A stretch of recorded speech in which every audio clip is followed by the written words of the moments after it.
Hey, what's up everyone? Finally getting the YouTube video underway, the YouTube channel. I decided to start off my YouTube channel with a Q&A because I thought it'd be an awesome way to kind of kick it off and get to know me before you watch any of my other videos. So, without further ado, I'm going to open up these questions here.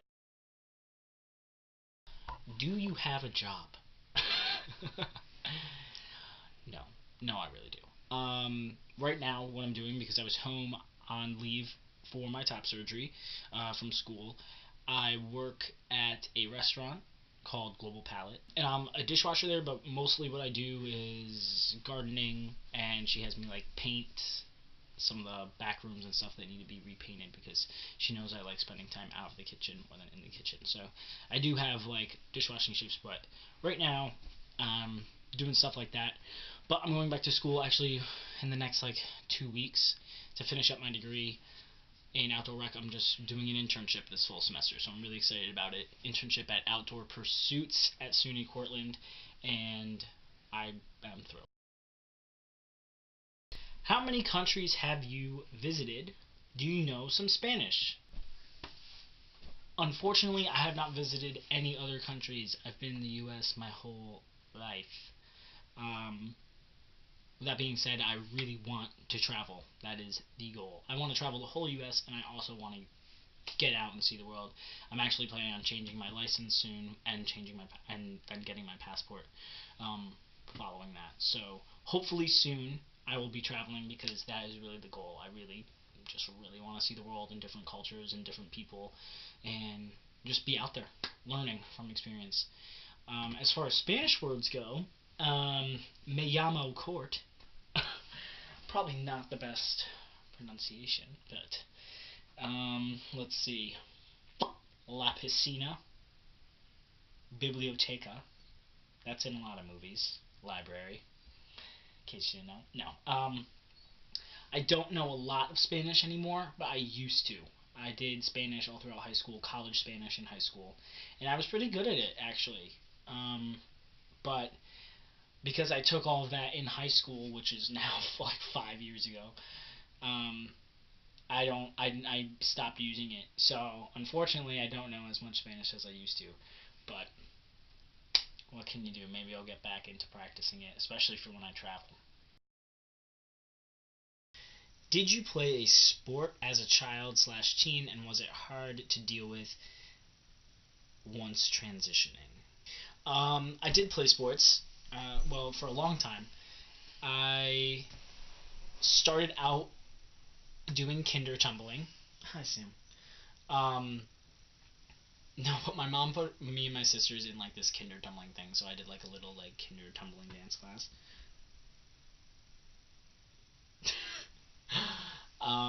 No, but we've always been like active since we were kids, so I did that, but that doesn't count. At 4 years old, I started training in martial arts, Arnis and Balintawak. They are the Filipino martial arts, the national sport of the Philippines, and I did that for 8 years. Really loved it. Still love martial arts. I ended up actually doing a self-defense class in college because I missed my martial arts so much because my school closed. Um, so it wasn't the same type of martial arts, but at least I still got to do martial arts. And then I was the teaching assistant for that class the next semester, and then I did a meditation class that was Tai Chi. So I always had martial arts in my life. So I did martial arts. I played football when I was in 8th grade and 9th grade, and then I went into basketball. And that was a little tough for me because I never wanted to play basketball because there was a girls' team, which means I had to play on the girls' team because I wasn't on testosterone or anything. So like football, I had to play on the boys' team because there was no girls' team. So I got to play with the guys, and I was like, yeah, girls. So I avoided playing basketball for a long time, even though I love the sport.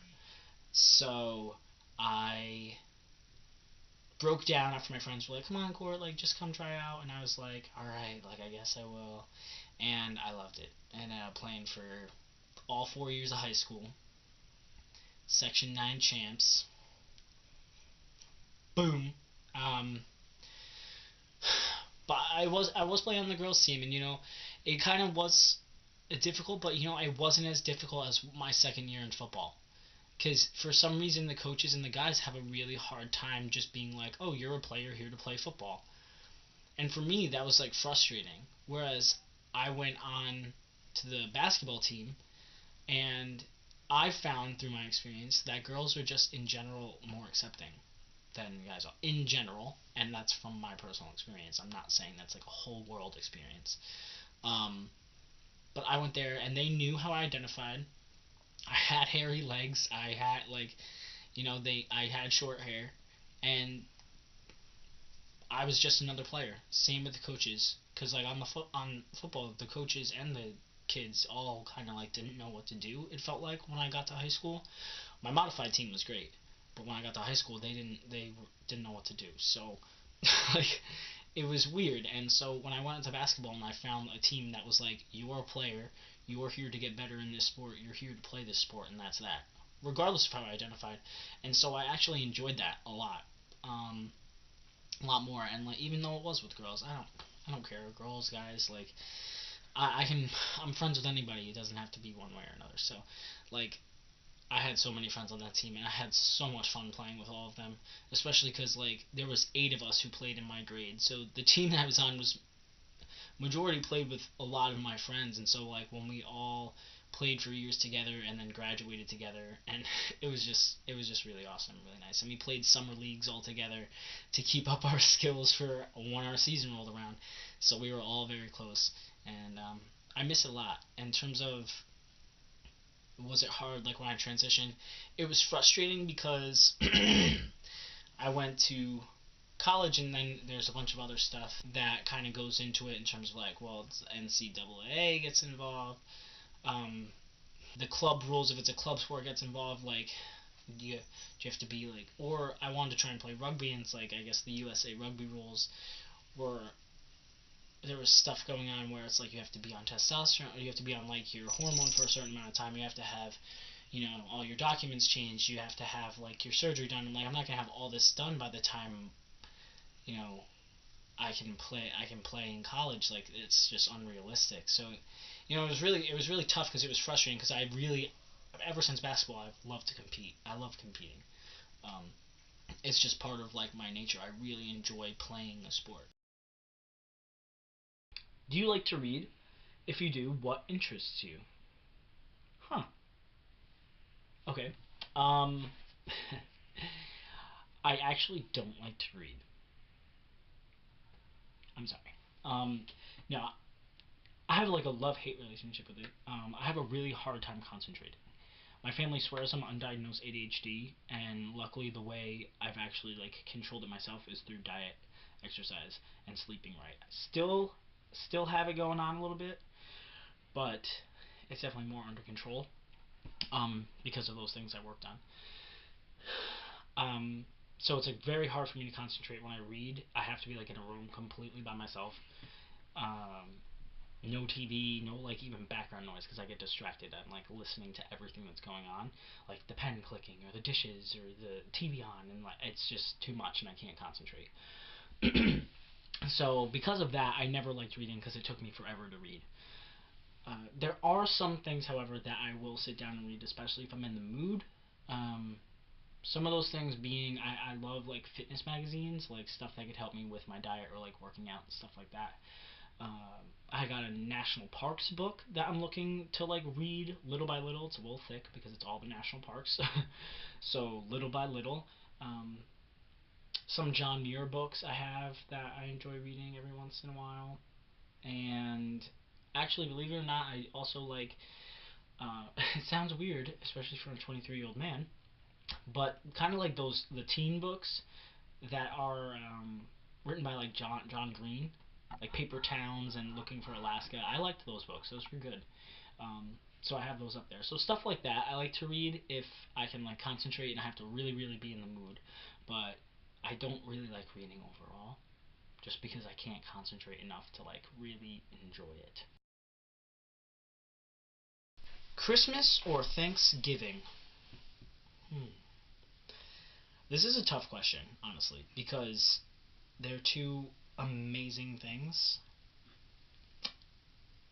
for different reasons. So everyone knows I love food and I eat a lot. We have talked about it So Thanksgiving is like everything, because that's what it is. It's literally eat as much as you can day. So I really love it for that reason. And so it's such a struggle to choose. Because I really love the holidays and Christmas. It's been my favorite time of year since I was little. I think with the snow and just the energy, it's so romantic, and I'm a hopeless romantic, so I think that's why I love it so much. And the Christmas lights, it's such a tough choice, but I'm gonna say, just because it's always kind of been my favorite, and I'm gonna go with Christmas. Do you have a boyfriend slash girlfriend in your life? As of right now, no, I do not. I do not have a girlfriend or boyfriend. Well, just girlfriend. I'm not interested in guys, but that's just me. What is your type of girl you like? Well, it's funny because I don't really have a type. There's been people who ask me this, like, "What's your type?" I don't really have a type, to be honest. If you look over my history, my dating history, or girls I've talked to history, there's not really much in common across them. I've dated someone who was a cross country runner. I've dated someone who was gonna go to med school. I dated someone who was uh, on kickline and was like like a weightlifter, an Olympic lifter, CrossFitter. Um, I've you know brown hair, blonde hair, short hair, long hair, curly hair. I think really the only thing in common would be that they have nice eyes and a nice smile. That's really it. So there's no real type, but in terms of personality, I guess it would be like down to earth. Really like someone who's down to earth. I want someone who can be funny, who's super genuine, who's smart, and we can actually like carry a conversation, and it's not just like, oh yeah, those texts drive me crazy. You like write this thing out. It's like, yeah, okay. Um, but stuff like that. The biggest thing for me is just the vibe I'm getting. If our energy kind of like matches, and you can tell when you're with the person. That's the biggest thing for me. That's when I know is like just that vibe going on. So I guess that would be it. Funny, genuine. I do like nice eyes, smile, nice hair. Sounds weird, but I really like nice hair.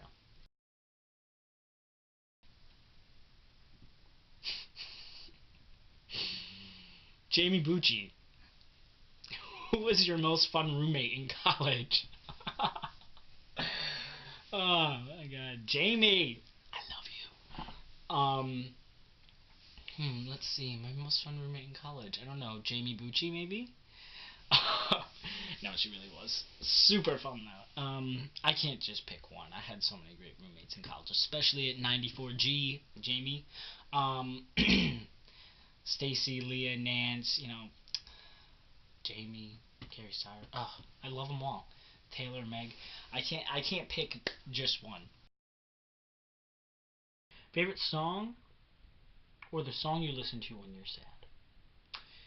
Well, this is tough because I can't pick a specific song.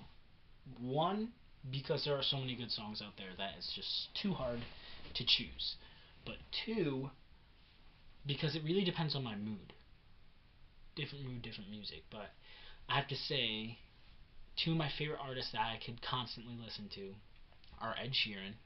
His lyrics are phenomenal. He's super talented. Saw him in Albany, and it was just unreal. Unreal. Amazingly talented person. And John Bellion. That guy's music I could listen to all day. I food prep to that. I like anything. Like I could listen to that and just oh my god, all day. Just the vibes, just all of it. It's so good. It's so good. It's such feel good music. Um and a friend actually recently has gotten me into Niall Horan, right? Is that his name? From who was in One Direction. Believe it or not, it sounds weird, but his music's good. Like his music is the type of music that I like to like sing. So, I've been listening to that a little bit, and it's pretty good. It's pretty good stuff. I like it. So I'm gonna have to like see about that, look into that a little bit more. But yeah, I can't really pick a song per se. It's too hard. But those are some of my favorite artists. Tell us about your tattoos, the story behind them, and your plans for more. I do have plans for more. So, the first tattoo I got is this infinity sign here, and I got it with my friend Amanda. You'll probably hear me say that a million times because I have about 5 friends Amanda. So this Amanda is the one from high school. So I call her like my day one. My day one Amanda. And then my other friend Deanna, they're cousins, and now I'm friends with both of them. And we all got this because we were going away to college, and Deanna was staying here, Amanda was going to Michigan, and I was going to Cortland. So we all got them together for our friendship forever. Love them. The next one was this one, my outside one, the helmet with the roses. And that one is, I was reading about the Arete warrior in Western Civilization class, which was a dreadful class. It honestly was death. But it gave me this tattoo, kind of. So I read about the Arete warrior and what it stood for, and it really resonated with me. It like clicked, and I was like, I need this tattooed on my body somehow. And so the warrior stood obviously for bravery. A lot of warrior types stand for that. So bravery, but I like that it also stood for bringing honor to your family and striving for excellence in everything that you do, whether it be academics or like a physical activity or anything like that. It was like trying to be good at anything you were trying, excellent at anything you were trying, and that's what I strive to do too. So that's what this stands for. And then the roses, because it was about bringing honor to your family. I did a rose for my mom, and then a rose for each of my sisters. And then the third one I have right now is the one on the inside, which is an anchor crucifix with a banner of my grandfather's name, and that is obviously from my grandfather. He is my mom's dad, and he was kind of like the male role model in our life because my dad and my mom got divorced when I was in like 6th grade, and he was like the positive male role model in my life, especially after that. You know, he kind of showed me exactly what a man and a father should be, and so I always looked up to him. And I remember one time, because him and my grandmother were religious, and so I remember, whereas I'm not very religious, I'm just spiritual, but we were sitting there, and it was hard for them to kind of accept me being trans for a little while. They never said anything bad or did anything bad or anything like that, but they just didn't know how to like go about it. And we were sitting in their living room one day, and I just remember him saying, you know, Cora, I get it now. Like, you are who you are. You were born this way. This is you. And like ever since that day, I mean, I always like loved him, always wanted him at my wedding, but you know, I really was like, oh, please just make it to the day I get married because I really want you there. But he's gonna be there watching over me. But yeah, so he was in the Navy, and this is the necklace he wore. Like I said, it's an anchor crucifix, so that's what I got tattooed on me because he always wore it, and so it reminds me of my grandfather, and then his name. So those are my tattoos I have now. I do plan on more, maybe some involving, well, definitely ones involving nature, maybe horoscopes, because I'm very about the universe and its forces, and I really believe in them. And maybe another one involving a prayer card thing for my grandfather, a quote from my grandfather's prayer card, and maybe some other stuff. But yeah, as of right now, that's what I got. Thank you everyone so much for sending in your questions. I'm so happy that I decided to start a YouTube channel and kind of connect with you all. That's really why I wanted to start with a Q&A, to just get to know me. I'm really excited about doing this. I think it's really fun, and I can't wait to do another one for you. Alright? I will see you on, I don't know. I'm going to say on the other side, because who knows if it's going to be next week. I don't. Anyway, see ya.